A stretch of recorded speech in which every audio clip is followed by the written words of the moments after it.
welcome to a brand new video from me, Pickles Parker Reviews. Now today I will be reviewing the 7th episode of Doctor Who Series 11, titled Kerblam. Well, let's just start with the Children Need clip. Obviously I did briefly touch on this in my preview, but I thought that it was really nice. It was really nice to get the reference with Fez. It's obviously implied that the 11th Doctor bought it. I explained a bit of that in my preview, but I think it's just really nice to get these references to the past. You know, a lot of people moaned about the constant references to the past in the Moffat era, but I think it is nice to get them now, seeing as we haven't got them so much. And there's also a nice little reference to the Vespers form in Unicorn and the Wasp, when the Doctor says, talking of Wasp, did I ever tell you that time when I met Agatha Christie? And these kind of references just have so much more weight because we've actually seen it, rather than the Doctor like kind of explain when she's met historical figures that, you know, we have never seen on screen. So it was just nice to get some references. I'd just like to dive straight in. The direction and music, I thought the direction by Jennifer Perrow was really nice as well. I thought there were some really nice shots, especially of the Kerblam robots. You know, there were some really nice like close-ups of them, and also especially you know, when Yaz looks at the thing and through the like boxes you can see one of the teammates there. That's quite creepy. So I thought there's some really nice shots of the robots. I thought it was directed really well. Music by Segun Akinola I thought was brilliant this week. It was slightly different, you know. Last week I suppose I kind of complained about him kind of using the same synthy cues, and it was getting a bit frustrating after the cues were really good in the first few weeks. You know, he was reusing it and it felt a bit annoying. But here he uses completely different styles of music. He mixes it up, and I think the episode works really well for it.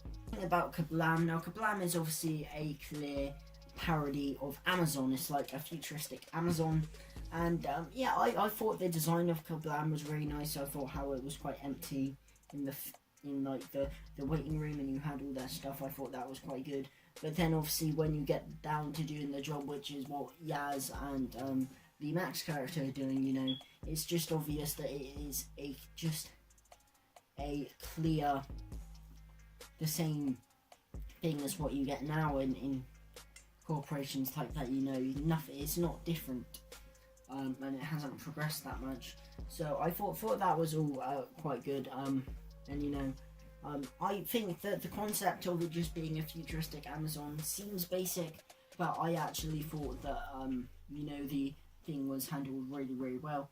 Obviously Kerblam is a 10% people power company, which is made a big deal of, and obviously that gets revealed to be a much more bigger thing as the episode goes on. But I thought that worked quite well because you don't really notice it, but then the more it gets, you know, said, you definitely then realise that, you know, hold on, this does have something to do with it.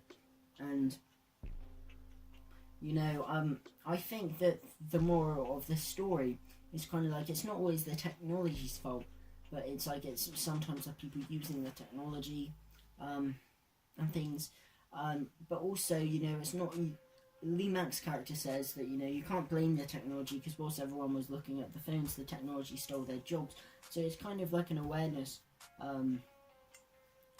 of like, it's not the technology that steals people's jobs, it's the people in high up power, high up in companies who genuinely would prefer technology to do the job rather than a human. So it's the people who are using the technology who's in the role, not always the technology, so the technology shouldn't be blamed, which I thought was quite a good model. And I suppose Kerblam is kind of a wacky name.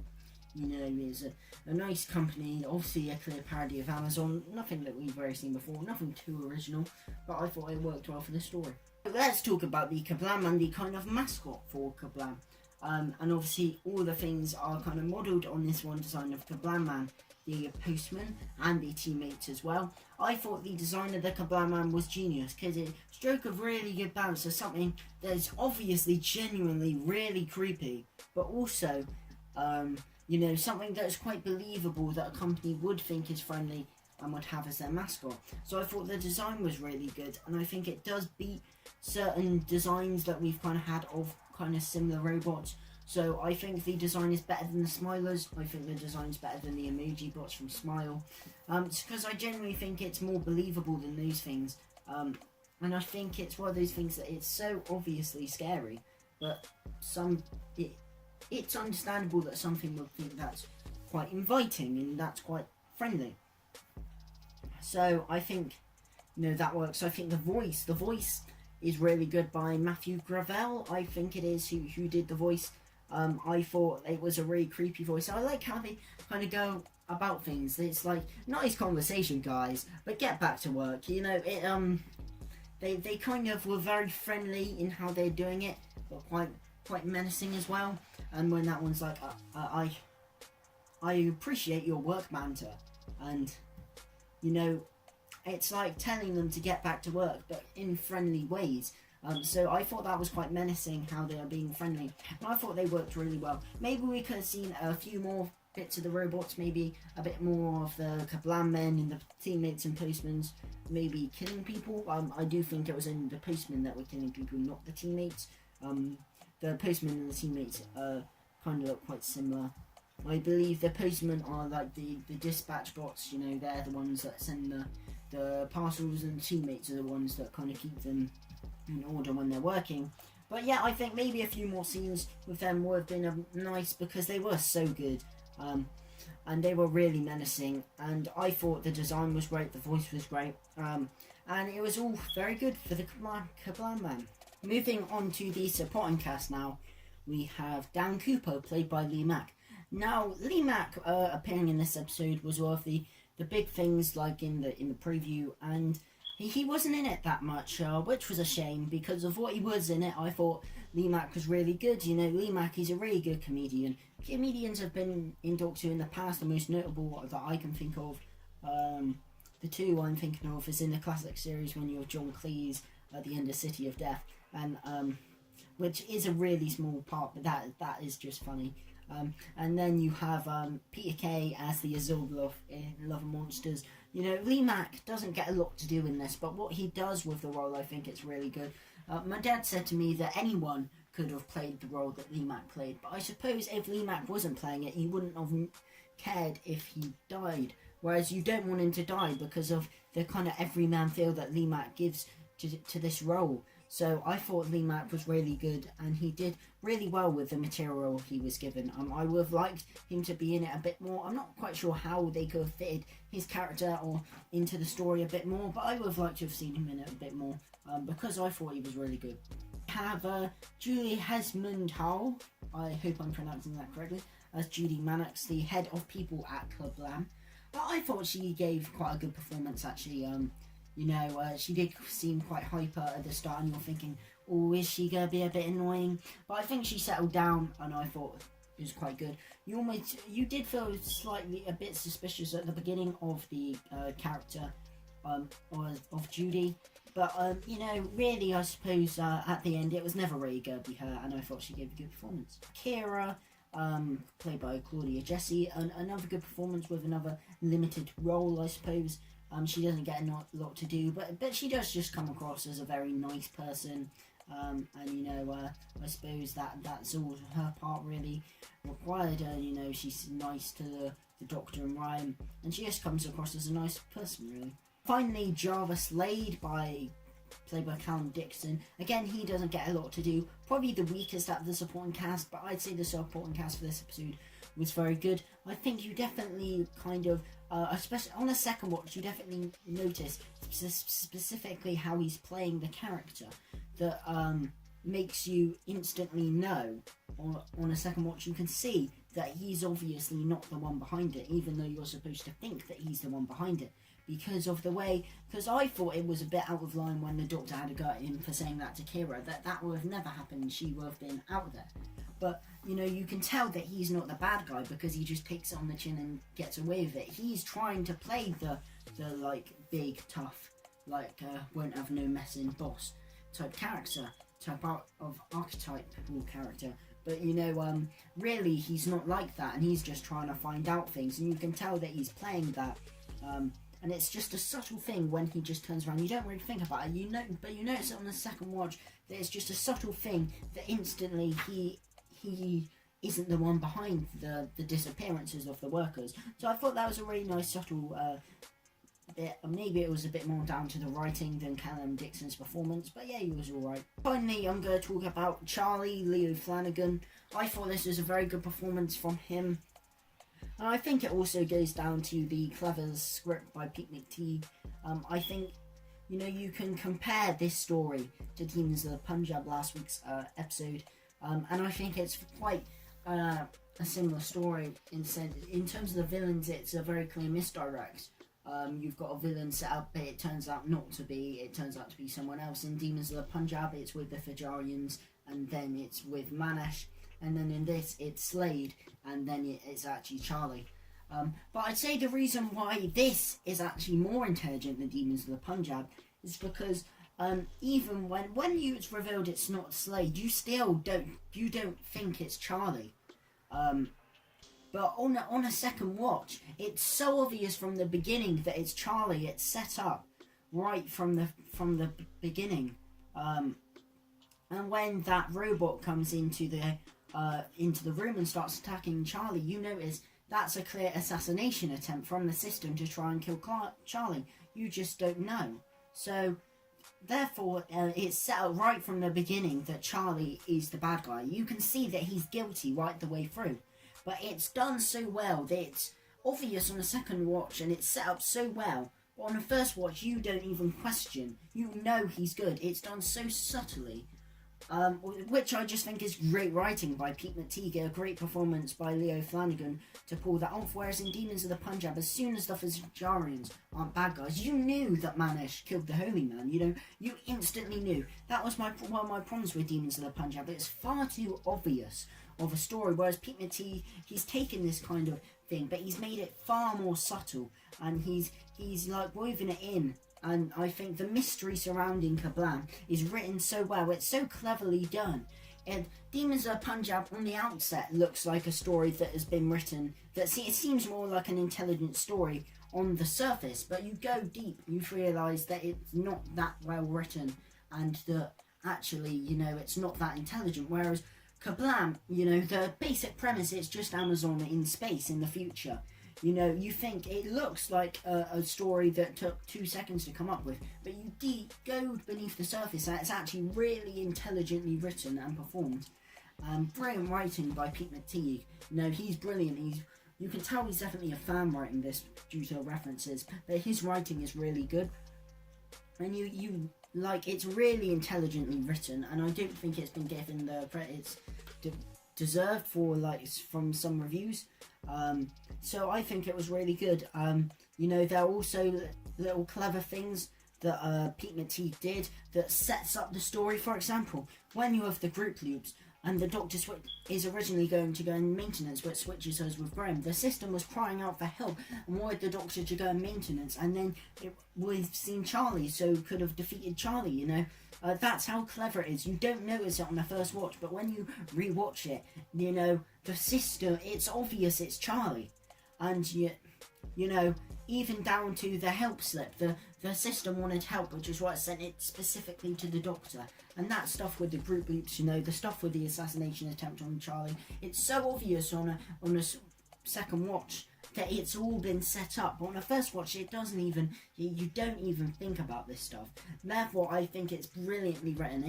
It's what all the best mysteries are, really. It has all the essentials that a great mystery has. It's brilliant writing by Pete McTeague. I think it's such an intelligent script, how it sets it up, but it still is a surprise when it's revealed to be Charlie. So brilliant writing by Pete McTeague. And Charlie, Leo Flanagan, brilliant performance to carry off that subtlety. Of the TARDIS team, Ryan, Graham and Yaz, I thought they were brilliant in this episode. I think this and Rosa and possibly the Woman Who Fell to Earth has been the times in this series where I think they've worked really, really well.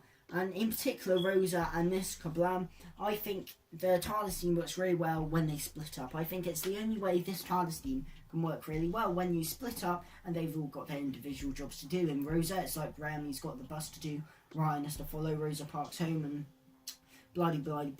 In this, you've got Graham, the maintenance man, they're doing the little packaging slips, Ryan and the doctor, and then you've got Yaz, who's doing the stuff with Lee Mack, getting all the items. So I think that works really well, and you also get them to interact with different supporting characters, Ryan and the Doctor, with Kira,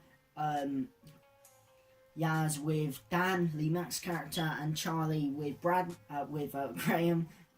So yeah, it all works very well. They all split off, they've all got their own individual jobs to do, and I think they all do really well. And it's one of the only episodes, along with Rosa, where they actually feel like a team. They all feel like very good characters, and they all feel like they've got something to do, which is how I think you need to use this TARDIS team, rather than them have nothing to do, which has been in the other episodes, and they just feel like they're not needed there. Whereas this episode, it felt everyone had a job to do, they were all really good, and it definitely felt like a TARDIS team of 4 could actually work.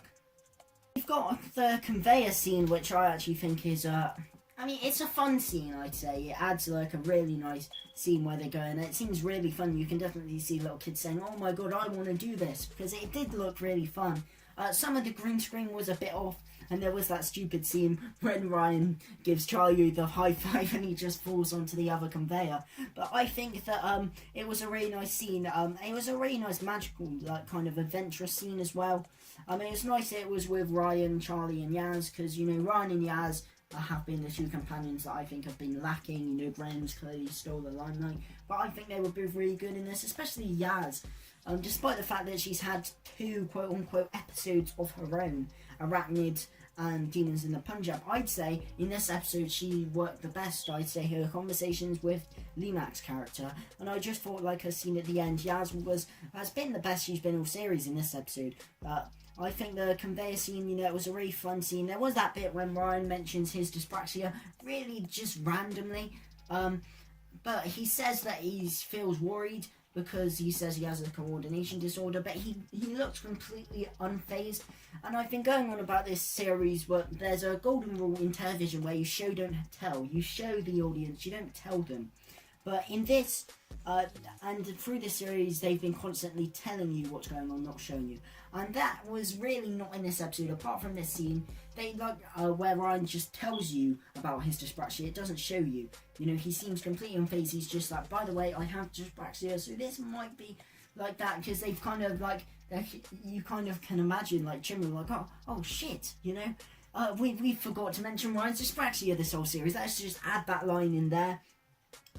I think if they didn't, what they should have done is just show him a bit nervous going into a thing. He doesn't even have to name drop that it's because he has dyspraxia. He'll just be and you'll think, that's because he has the dyspraxia. But no, they tell you, and that was a bit annoying for this episode. Finally, the last thing I'm going to talk about is the Doctor, Jodie Whittaker. She was absolutely brilliant in this episode. I'd say it is the best I think I've seen Jodie Whittaker's Doctor all series, because she really felt like the Doctor to me. Jodie's performances have been great all series, but I thought she had the great balance of she was comedic when she needed to be, she was stern when she needed to be, she gave some nice speeches, in that scene when she confronts Slade about Kira, and then when she's giving the speech to Charlie. I liked that he didn't just quickly reform. He stuck to his guns, he got his comeuppance.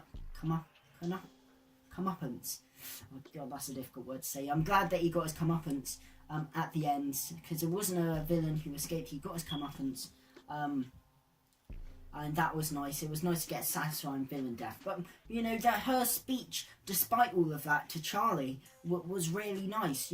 She's stern when she needs to be, she's comedic when she needs to be, she's, curious when she needs to be, she seems like a mad little child when she needs to be, but she seems like a Time Lord who's lived for long periods of time when she needs to be. I think she's just brilliant in this episode, and I really enjoyed her. I think in certain episodes she's either seemed like she's just scatterbrained and does not know what the hell is going on, or she's just seemed like she's just spouting exposition. In this, they got the perfect balance. I think it's the best she's been since The Woman Who Fell to Earth. I thought she was brilliant in this. Overall, Kerblam, I really enjoyed this story. I'd say it's definitely one of my favourites all series. You know, the premise, while it's inventive, it's interesting, you know, it definitely seems like a premise you'd think of in 2 seconds, but it is so intelligently written. It's a really clever script by Pete Teague, and you know, he is a brilliant writer, and he's shown this by how well the script is written, and you can tell he's a fan by the little references. The direction and music is brilliant. Love the direction by Jennifer Perro. In second Akinola's music, man, that was just great. The Kerblam Man, Postman and teammates, you know, their design and voice was brilliant. One of, if not the best monsters this series. The support cast was absolutely brilliant. Lee Mack got a short role, but he was really good when he did it. The rest were really good, and Leo Flanagan was the highlight of the cast for me as Charlie. You know, the subtlety and the mystery in that was brilliant. It was better last week of Demons of the Punjab. You know, the TARDIS team was really, really good. They all got their individual jobs to do. You know, I'd say it's one of the best appearances of the TARDIS team all year. And it's definitely been the best Jodie Whittaker has been as the Doctor all series. Absolutely brilliant. If I had 1 or 2 nitpicks, I would have liked Lee Mack to have a slightly bigger role.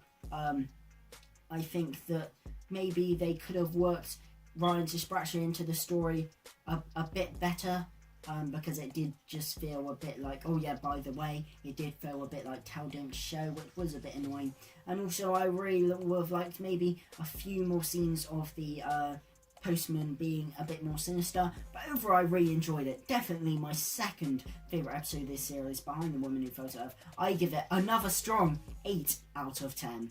Thank you guys for watching. If you've enjoyed this video, leave a like and a sub, and hit that notification bell to stay notified for all my latest videos. I'll be doing previews and reviews for every single episode of Doctor Who series for them, so stay tuned for that. Oh, thank you guys for watching, and of course, a goodbye.